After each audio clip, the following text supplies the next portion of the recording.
Alors ce matin, le titre de mon message est « Pourquoi Dieu veut-il transformer ta vie ?» Pourquoi Dieu veut-il transformer ta vie aujourd'hui? Alors nous allons lire dans Acte 3, du verset 1 au verset 8. Il dit, Pierre et Jean montaient ensemble au temple à l'heure de la prière. C'était la 9e heure. Il y avait un homme boiteux de naissance qu'on portait et qu'on plaçait tous les jours à la porte du temple, appelé la Belle, pour qu'il demande l'aumône à ceux qui entraient dans le temple. Cet homme, voyant Pierre et Jean qui allaient y entrer, leur demanda l'aumône. Pierre, de même que Jean, fixa les yeux sur lui et dit « Regarde-nous ». Et il les regardait attentivement, s'attendant à recevoir d'eux quelque chose. Alors Pierre lui dit « Je n'ai ni argent ni or, mais ce que j'ai, je te le donne. Au nom de Jésus de Nazareth, lève-toi et marche. » Et le prenant par la main droite, il le fit lever, et au même instant, ses pieds et ses chevilles devinrent fermes. D'un saut, il fut debout et se mit à marcher. Il entra avec eux dans le temple, marchant, sautant et louant Dieu. Amen. Amen. Extraordinaire. Ah, quel beau texte qu'on aimerait vivre. Alors ce matin, le but de mon message, c'est de montrer comment ce grand Dieu, ce Dieu extraordinaire, est capable de guérir, est capable de transformer, est capable de rétablir, à l'image de cet homme boiteux mendiant. Cet homme, il a été affermi dans ses membres de façon extraordinaire. C'est vrai. Et ce matin, je voudrais vous annoncer une bonne nouvelle. Dieu veut et désire que vous expérimentiez la même chose dans votre vie. Cette vie que nous connaissons, que nous vivons aujourd'hui, cette vie soulève des fois quelques questions, quelques questions intérieures des questions qui nous amènent souvent à des impasses. Ce matin, nous pouvons nous poser la question, est-ce que cette vie a un sens? Nous l'avons déjà posé à un moment donné de notre vie. Est-ce que cette vie que nous vivons a un sens? Ce matin, je veux te dire que si tu te poses cette question, si tu poses la question à Jésus, Jésus te répondra que oui, la vie que tu vis sur cette terre a un sens. Et moi,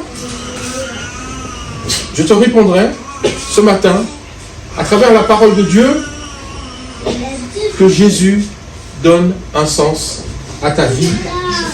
Et si tu en doutes, je t'invite à faire cette simple prière.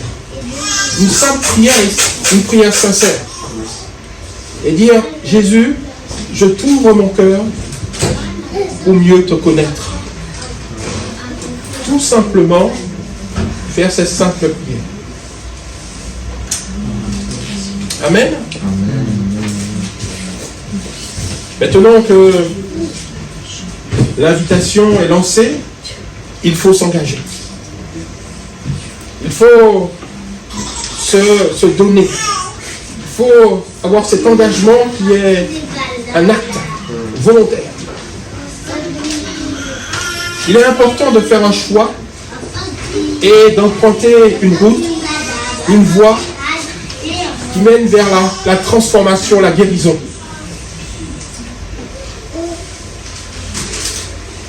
Il nous est arrivé à tous un moment de faire des choix dans la vie. Soit pour les études, soit pour le travail. Pour Dieu aussi, il faut faire un choix. Soit nous choisissons de rester loin de Dieu, alors nous savons les conséquences. Les conséquences, c'est la mort. Soit nous choisissons Jésus, alors c'est la vie éternelle en Jésus-Christ. Il nous donne sa vie. C'est à vous de décider. Mais sache que la Bible dit dans Deutéronome 30, verset 19, Dieu dit, j'ai mis devant toi la vie et la mort. Mais le conseil de Dieu, c'est, il te dit, choisis la vie. Choisis la vie. Afin que tu vives plus que la vie que tu vis là, mais la vie éternelle.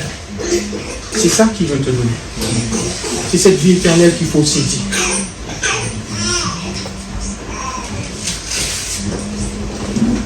Leur choix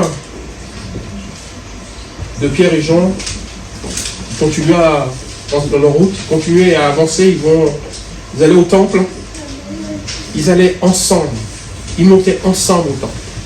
Ils avaient fait ce choix-là.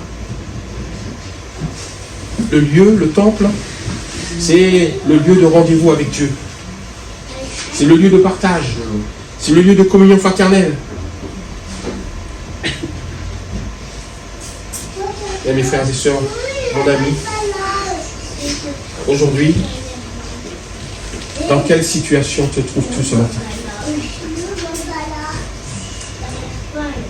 Montes-tu au temple pour prier, rempli du Saint-Esprit? Et ton défi de vivre l'Évangile, où en est-il?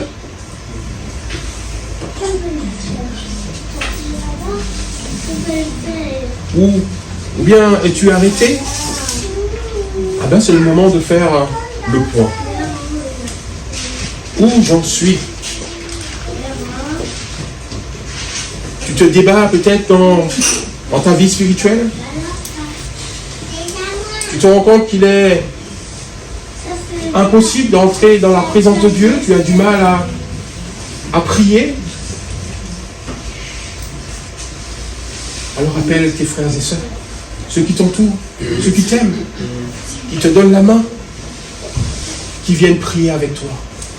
Prier ensemble, prier avec Dieu, ton Seigneur. Nous savons que la vie chrétienne est un combat. Nous savons que la vie chrétienne n'est pas facile. Et que le combat se gagne à genoux dans la prière. Le temple, c'est aussi un lieu de prière, c'est vrai. Et j'aime bien cette phrase, l'heure de la prière. L'heure de la prière. C'est comme un temps qui s'arrête. C'est l'heure de la prière. C'est comme un rendez-vous qu'on a pris, c'est mon heure de prière. Si on m'appelle, me dit, il faut que je te voie. Non, c'est mon temps de prière. Je m'arrête parce que j'ai un autre rendez-vous important. Il est important ce rendez-vous. C'est un temps mis à part. C'est le moyen de communication avec mon Dieu. C'est dans cette attitude que nous verrons l'extraordinaire de Dieu. C'est là que nous verrons l'extraordinaire de Dieu. Dieu se manifeste ce matin à travers nous ce matin. C'est Christ qui est là, qui rassemble ce matin. C'est Christ qui nous rassemble ce matin. Amen. Amen.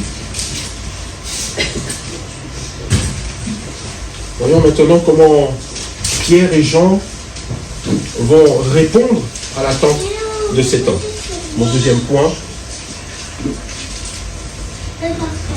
S'il ne s'était pas arrêté, rien ne se serait passé. On imagine toujours Pierre et Jean continuer leur chemin, marcher leur chemin. Aujourd'hui, nous vivons sans se préoccuper de nos semblables. La vie est une course folle. Qui pourra nous arrêter? Qui pourra arrêter tout cela? Quelquefois, seule la maladie, seul un accident de la vie nous arrête. Pierre et Jean ont ralenti. Ils se sont arrêtés. Et ils ont accordé toute leur attention à cet homme.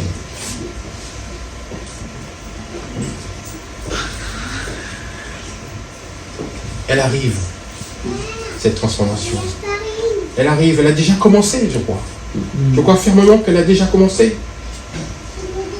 Quand Dieu veut te transformer, quand Dieu veut faire une action en toi, il a déjà tout préparé. Elle arrive, cette transformation d'amour que nous sommes en train de vivre. Le texte dit, Pierre, de même que Jean, fixa les yeux sur lui et il ajouta, regarde-nous.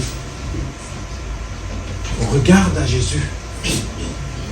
Gardons les yeux fixés sur Jésus qui nous a ouvert le chemin de la foi. Je crois qu'il est important, ce fondement de foi que nous devons avoir en nous. Je crois que cet homme avait la foi. Parce que sans la foi, Dieu ne peut rien faire en nous. Ce verset se trouve dans Hébreux 12, verset 2. La foi qui donne l'espérance. L'espérance qui éclaire nos cœurs. Et nous permet de rester sous la voie de la vie et de la transformation.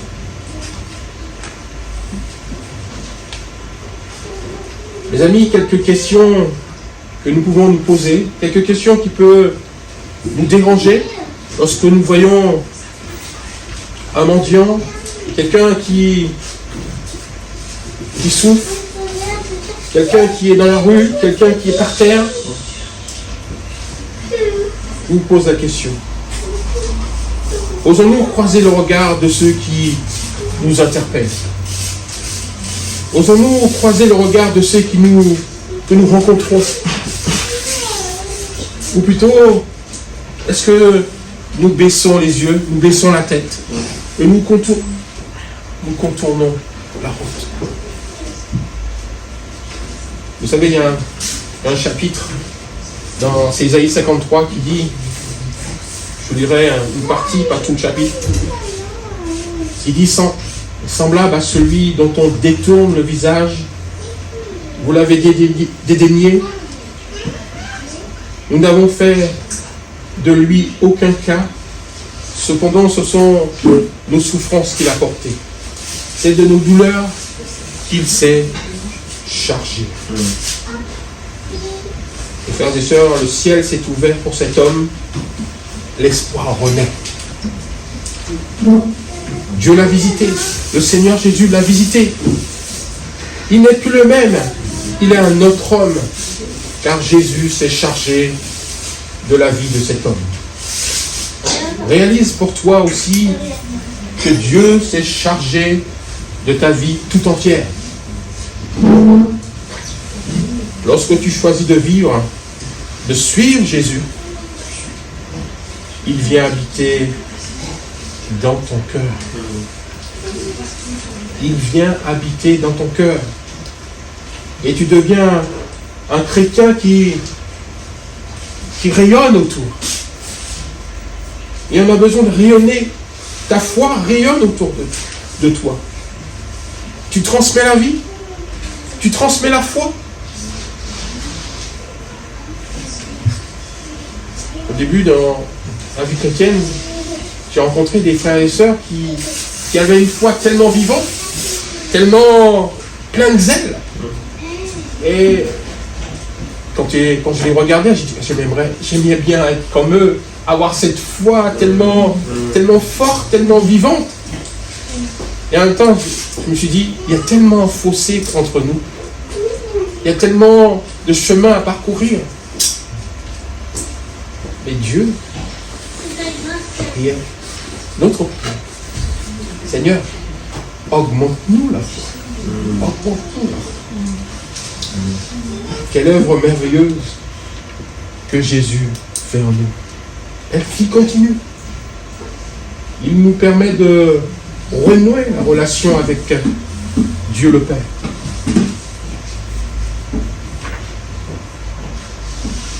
Ton choix de faire vivre ta foi aujourd'hui peut te permettre à d'autres de renouer avec Dieu.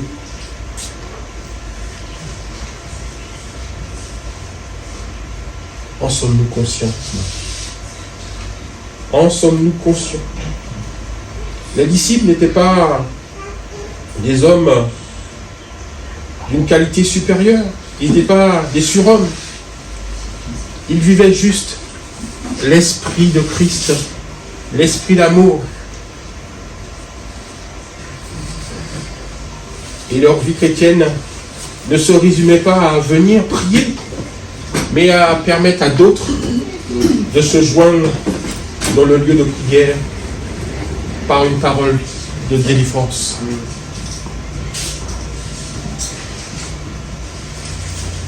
Le troisième point qui dit « Allons plus loin que ce que le monde offre, que ce que le monde fait. » Aujourd'hui, le monde répond à plusieurs questions, plusieurs besoins dans la vie de ceux qui ne croient pas. Et nous? Je vous pose la question, et nous? Quel est notre rôle? Notre rôle aujourd'hui, c'est d'aimer ces gens qui se perdent. De leur donner ce que nous avons reçu. Qu'est-ce que nous avons reçu? Depuis des années, Dieu nous bénit, nous enrichit. Ce n'est pas pour garder. On a besoin de donner, partager. Partager pour aller plus loin.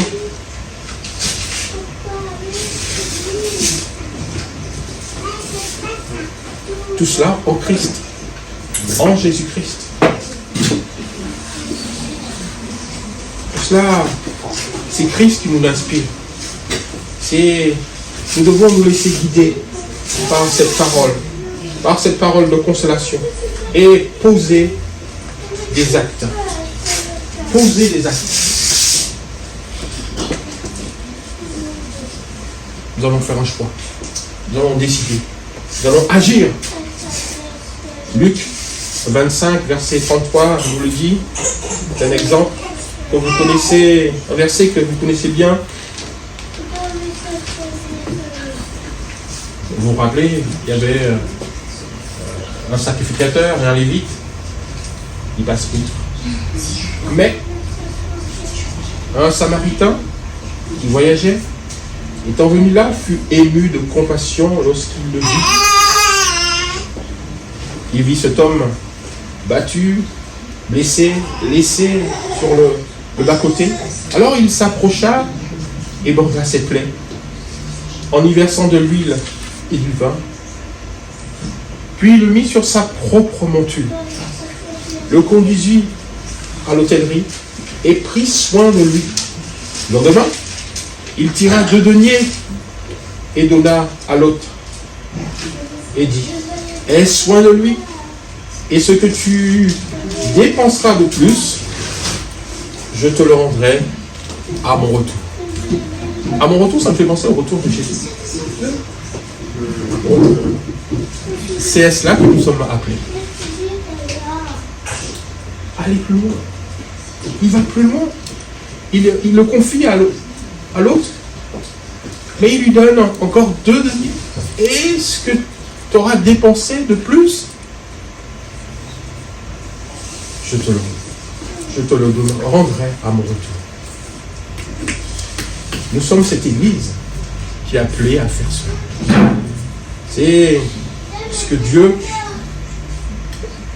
peut faire en nous, église d'Oasis, transformer la ville de Fresnes, transformer la ville d'Antony. C'est notre appel. C'est ce que Dieu je crois, a posé sur nos cœurs. Si l'on vient à ce mendiant, ce boiteux, quand il regardait Pierre et Jean, ce qu'il s'attendait à recevoir, c'était sûrement une pièce, de l'or, de l'argent. Je dirais, c'est une solution terrestre. D'accord? C'est l'argent, c'est terrestre. Alors que Pierre et Jean lui proposent quelque chose qui vient du ciel. La solution qui vient du ciel, qui vient de Dieu. C'est cela ce matin. Le ciel s'est ouvert pour cet homme. Toi aussi, aspire à cette expérience. Aspire à quelque chose qui vient de Jésus. Alors, pour conclure mon troisième point, que dois-tu faire pour être rétabli? Que dois-tu faire pour être transformé? Cet homme qui sollicita Pierre et Jean était condamné à faire l'aumône toute sa vie. Il était enchaîné dans sa condition, dans son handicap. Mais Dieu a pourvu à travers Pierre et Jean. Dieu a pourvu à travers ces deux hommes qu'il a délivrés. Ils l'ont délivré à travers trois actes, trois actions que j'ai choisies. Le regard, regarder, la parole et le geste. Vous vous rappelez? Le regard, Pierre, de même que Jean, fixa les yeux sur lui. La parole, je n'ai ni argent ni or, mais ce que j'ai, je te le donne au nom de Jésus-Christ de Nazareth.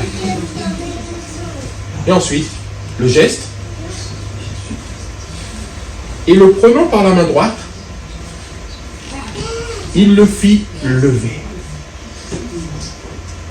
Et il fut guéri. Il fut guéri physiquement. Ses pieds et ses chevilles devinrent fermes. Mais aussi, je crois qu'il fut guéri spirituellement. Dieu, quand il guérit ne guérit pas juste une... c'est tout ensemble. Tout ensemble. Tout l'être entier qui guérit. Voyons maintenant la réaction de cet homme. Et dites-vous, interrogez-vous, comment vous-même, vous réagirez? Il est dit qu'il se mit à marcher, entra dans le camp, sautant et louant Dieu. Pourquoi il se mit à sauter? C'était un boiteux. Il voulait montrer à tout le monde qu'il était vraiment guéri, que son miracle était... Il recevait pleinement sa guérison. Il recevait pleinement Jésus en lui. Et ça, c'est extraordinaire. Quelquefois, la guérison, on peut la prendre de façon, je dirais, sobre, sans éclat de joie. Mais là, il a éclaté. Son cœur, il a éclaté de joie. Quel témoignage. Quel témoignage. Parce que les différentes personnes qui passaient autour ont vu, mais c'était lui, le boiteux, qu'on mettait devant l'entrée du temple depuis des années. Et c'est bien lui. Je suis sûr qu'il y en avait qui disent, tu es sûr que c'est lui? Hein? Si, c'est lui. En tout cas, il le montrait, il le manifestait, la victoire. Ce matin, une question pour vous. Êtes-vous prêt à être transformé? Pour vivre une vie qui va plus loin.